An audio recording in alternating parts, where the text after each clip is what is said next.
All right, welcome everyone to the final session of this year's science meeting.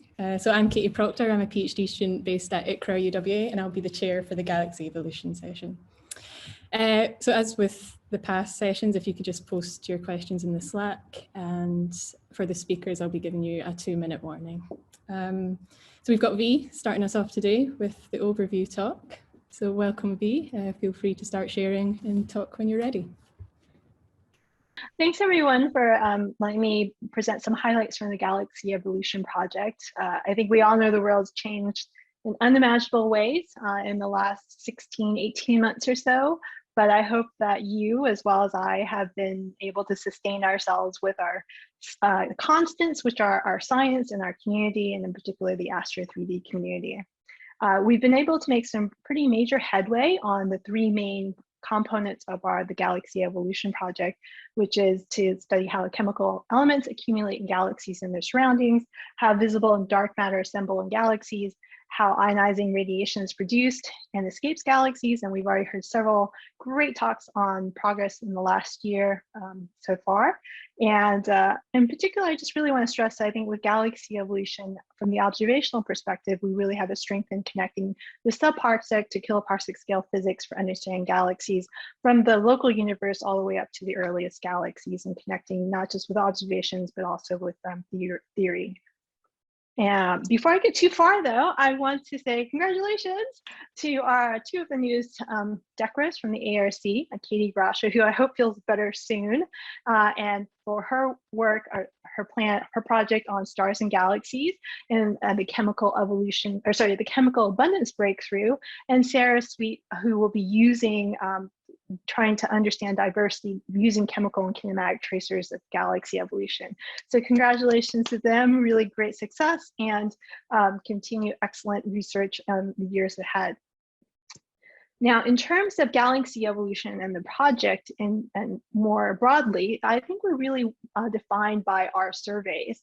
And here I list the surveys from the local universe or nearest lowest redshift out to the highest redshift surveys that is part of the general Galaxy Evolution project. And you've already heard a significant amount from about several of these surveys. And today, given the short amount of time, I'll just highlight a couple, in particular with the Duvet survey. And of course, it's been very productive in terms of press releases. These are the a handful of the press releases that Astro 3D has had over the last year. Of course, we heard recently about them just 1 or 2 days ago now with the Duvet press release, and then from ANU with Sonia, and then with Anshu Gupta earlier this year with studying how galaxies form stars. And so just to show this cool video that was developed, and I just really also want to stress more broadly within the Astro 3D community that we have just a really great media and press release support and making stuff like this.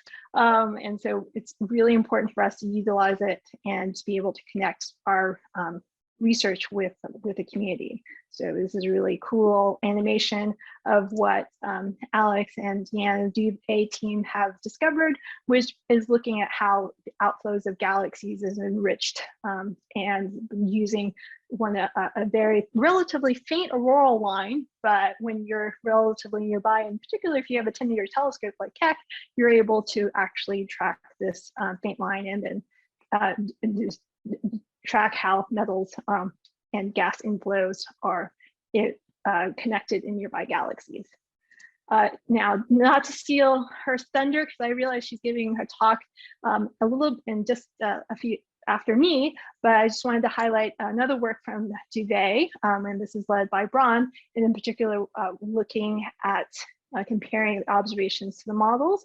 And in this case, so just in the center part here, we have the Duvet galaxies, which are selected to be extreme star-forming disk galaxies in the local universe. As you can see here, they're well above this, what we call the star-forming main sequence, which drives you crazy every time even I use it, because if you know what the HR diagram looks like. This is not a main sequence, but the general idea is above the general distribution of galaxies, in this case in the local universe.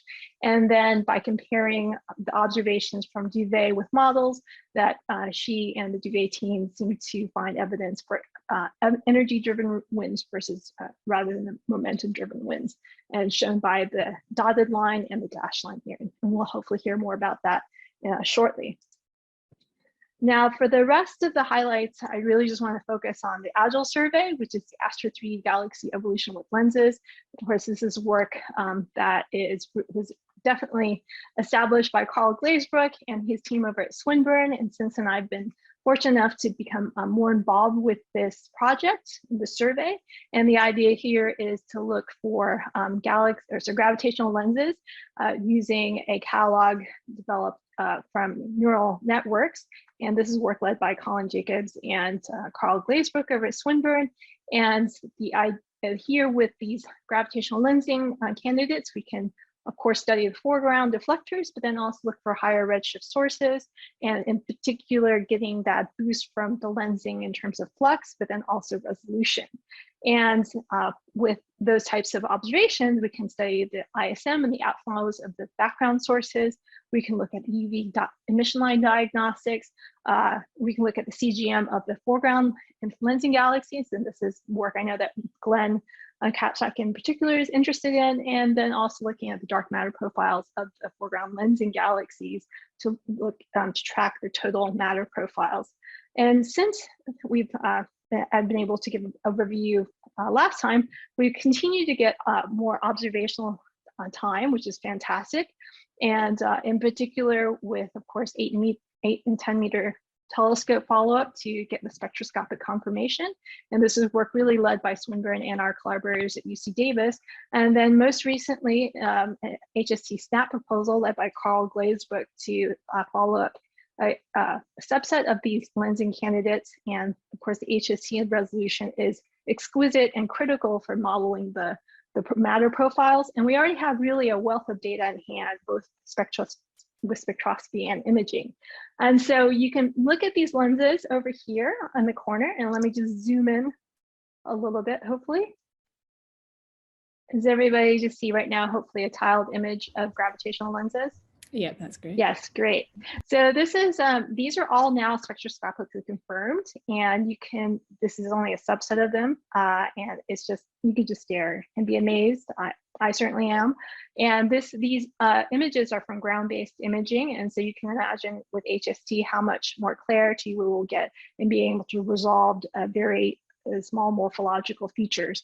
And so you can see hopefully the telephone numbers of the different objects. You can pick your favorite one, but more importantly, you can look at the redshifts that we have now obtained both for the foreground deflectors and the background sources. In terms of what type of data we use to do that, so here's lovely data of spectroscopy.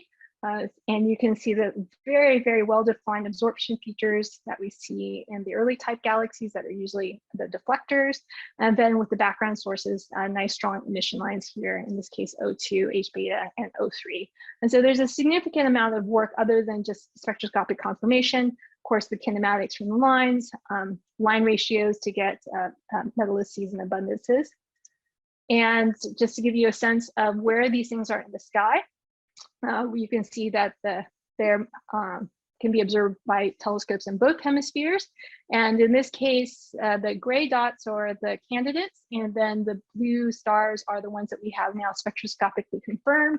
And then the pink stars are the ones that are part of an earlier SNAP program. That's not Carl's program. Carl's program will now hopefully follow up, unlikely 150, but at least 50 odd objects for imaging. And here on the histogram, just to give you a sense of the redshift distribution for the deflectors and the sources, this is only a subset, it's not the full set, but you can see hopefully that on average, we have up to spectroscopic confirmations up to a little bit below redshift 4. And the comparison of the deflectors and the sources is higher relative to existing surveys. You can hopefully see that with the little arrows here for the deflectors, and then also the sources, and the dashed arrows are for existing lens surveys. And so we reach a higher redshift, which is great because now we can actually really try to track the evolution of the matter profiles for the foreground deflectors. Now, of course, all of that really does rely on getting telescope time, and I'm particularly proud of the Galaxy Evolution members. We've been able to continue getting observing time on extremely competitive facilities, not just the BLT and Keck, but of course ALMA and HST, and now with the first round of JWST also getting successfully applying for time. And so this is really critical.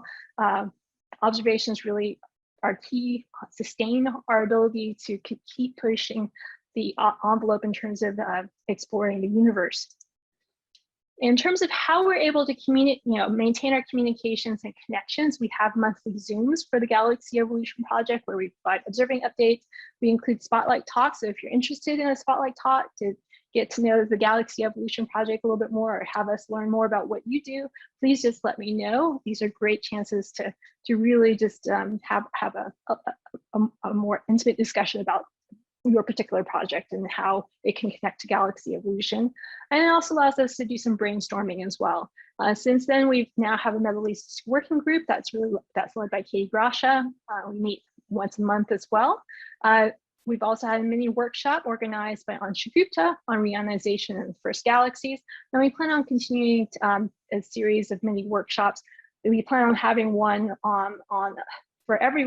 that's open to all of Astro 3D on applying for ARC funding, in particular with fellowships and faculty applications.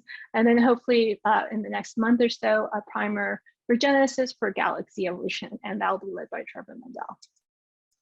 In terms of our deliverables from the original Astro 3D program, we're definitely continue progressing on these various deliverables. And in particular, I'm excited to hear how Data Central is continue to develop, and we'll be coordinating hopefully data archiving and public releases more in the future as we continue to accumulate all of our observational data.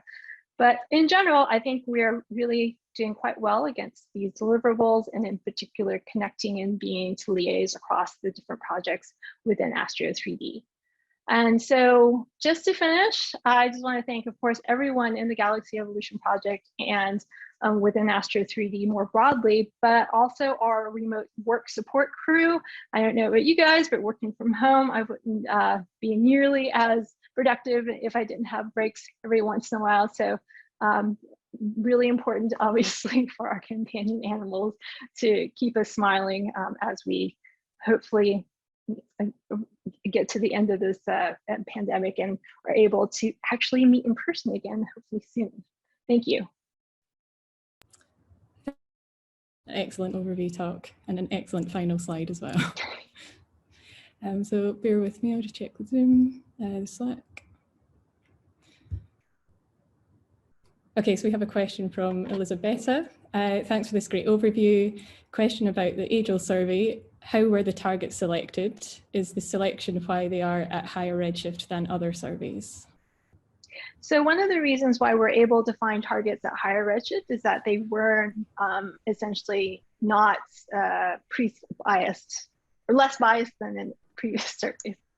So for example, lensing surveys that were using Sloan, they would use the fiber, and the fiber itself is 3 arcseconds in diameter. And so you'd only find lenses that obviously had both the arc and so the source and the foreground deflector within a 3 arcsecond diameter circle.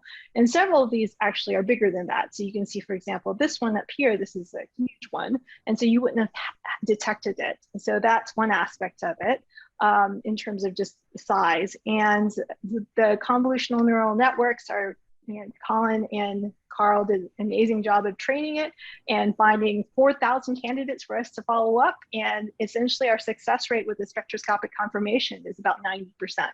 And so we're just casting a much wider net.